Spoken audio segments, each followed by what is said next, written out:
You've mastered the basics of ratio, but now the real puzzles begin.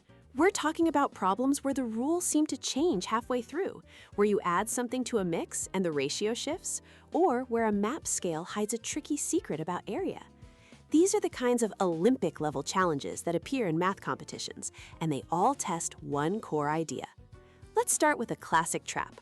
A jar has red and blue marbles in a 2-to-3 ratio. Say there are 10 red and 15 blue. If you add 5 more red marbles, what's the new ratio? It's tempting to just add 5 to the 2 part of the ratio, but that's the mistake.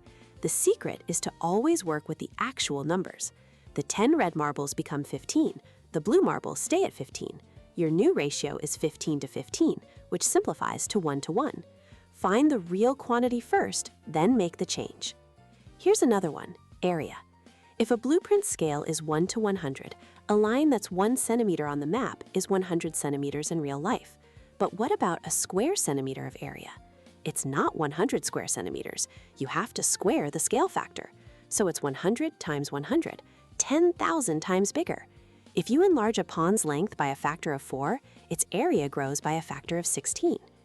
This same logic applies when you mix ratios with percentages. If 20% of 50 fruits are pears, and the rest are apples and oranges in a 3-to-1 ratio, you don't apply the ratio to the full 50. First, find the pears, that's 10. Then work with what's left, the 40 remaining fruits. That's the number you share in a 3-to-1 ratio. See the pattern? The secret to all these advanced problems is the same. Don't just manipulate the abstract ratio.